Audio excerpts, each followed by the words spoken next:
Hello and welcome to Terrain Oddity. My name is Jay and today I'm going to be speed painting the cars from the Marvel Crisis Protocol car set. Now you could use this for other cars, but obviously I'm just painting these because I have them, and the main reason I actually wanted to do them is to simply show how I did the windows, but I'll talk about the whole process. Now, caveat to that, quite a few things went wrong painting these and they are far from perfect, but the old adage rings true here to me in that done is better than perfect, and these are barely done, but I'll take them. Ultimately though, I think as a tabletop standard, they're barely tabletop standard, but I actually think, you know, you whack them on a table and nobody's going to really say anything or complain about it. They actually look perfectly reasonable. So yeah, we'll get on and talk about how I did it. Before I do that though, if you like this video, press like, that really helps, and if you're not subscribed and you're interested in terrain, please subscribe. That again actually really does help, and if you really wanted to push it further, there is always a Patreon. I do thank anybody who considers that, and all my current Patreons, I do really appreciate that. Thank you very much. So let's get on and we'll show you how I speedily did this. So the first thing you're going to have to do is obviously build them. I just followed the instructions in the book, so no problems. They're very easy to build these cars. Once you've done that though, you're going to have to decide what colour to prime them. Now, generally it's accepted if you're going to go dark colours, you want to prime black and you'll go over that, but there's certain colours that don't cover well over black, such as yellow.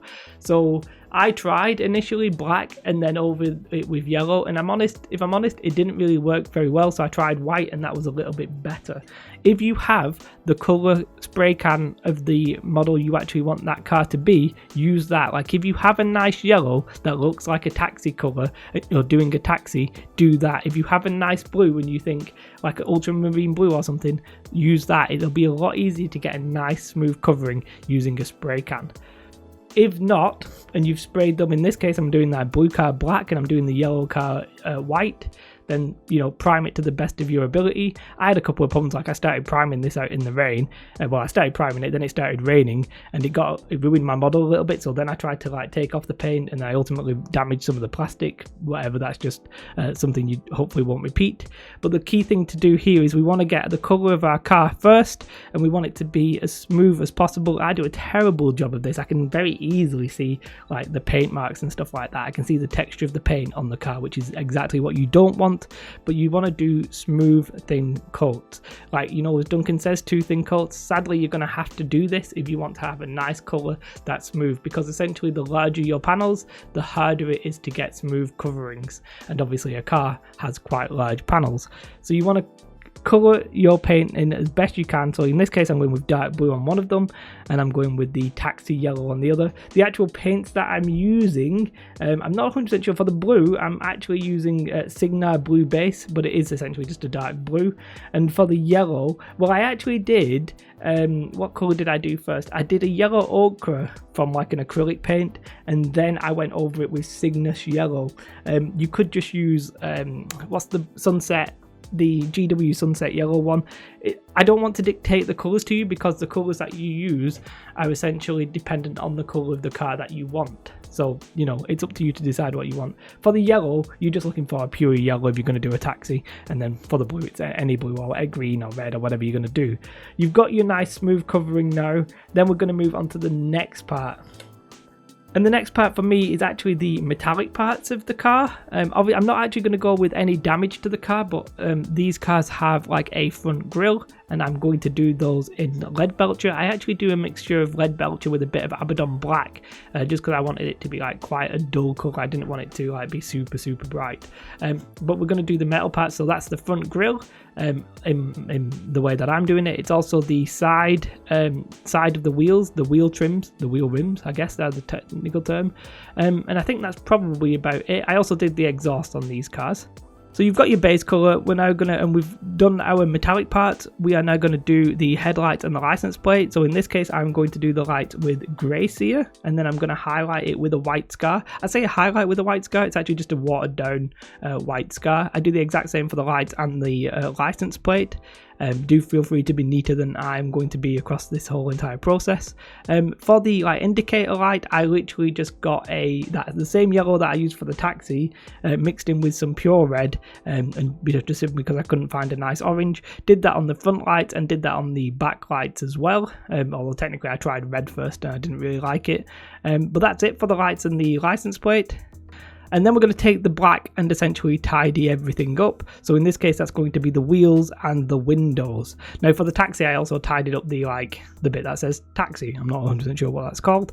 Now, please be as neat as possible with all of this. I was terrible at being neat, and what that meant was every time that I went over, I used the black and I went over the yellow, to get it back to a yellow colour was an absolute pain in the backside. And if I ever had a bit of black paint on my hand and I touched the taxi part of it, I had to go back over it with another layer. So yeah, basically as neat as you can be will actually save you time here.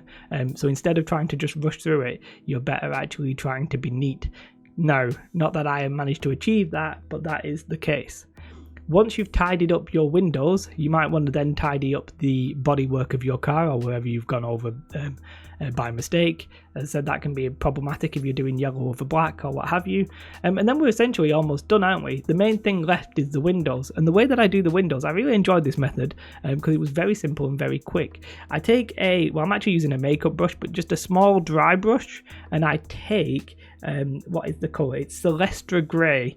I take that grey and I just do it's a reasonably heavy dry brush, but it's focused towards the middle of the windows. And what we're trying to do is trying to create soft edges for the grey, so that it's not, it's not a square or a circle, it's a fluffy cloud in the middle of the windows. Now for the smaller windows, that's obviously a little bit problematic, but just do your best.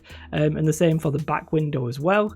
And yeah, I think ultimately doing just the grey looks fine, just dry brushing the grey. Try and dry brush in circles, and if you don't know what I'm talking about with a dry brush is where you get most of your paint off your brush, so that there's only a little bit's coming off, and it'll create a dusty, cloudy effect, which is quite nice in this scenario.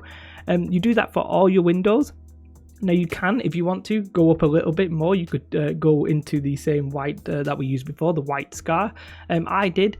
Don't clean your brush. You want to still have the grey on your brush.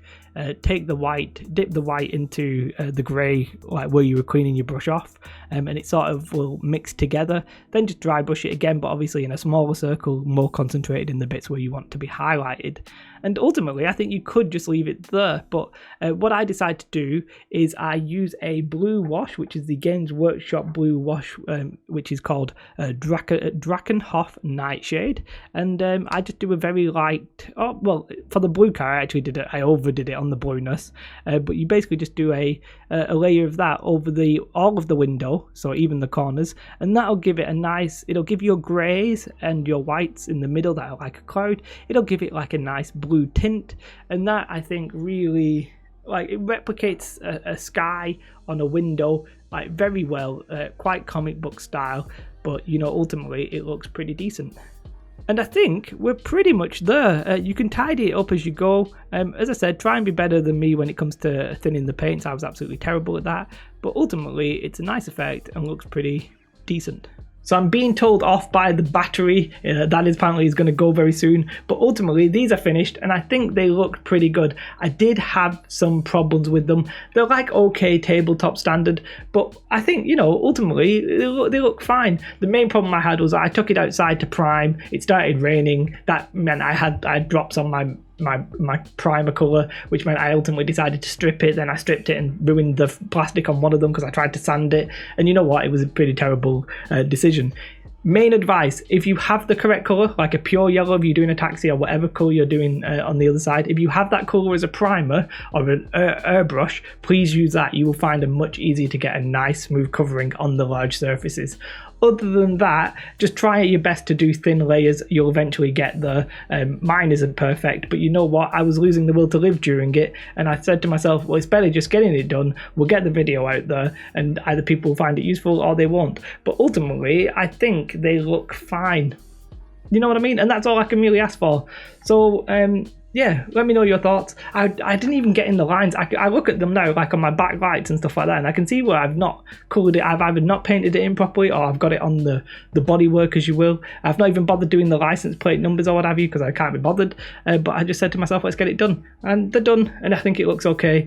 and I just wanted to share my pain with other people. Now, before the battery decides, ultimately, Jay, you need to end your video, will disappear. If you like this video, do press like. If you shared in my pain, perhaps do consider pressing like. If you're not subscribed and you're interested in terrain, that also really does help. Thank you very much to you guys.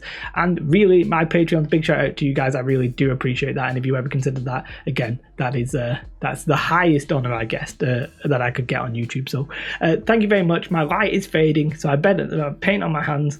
The battery's off. Let's go. Have a most beautiful day. Goodbye.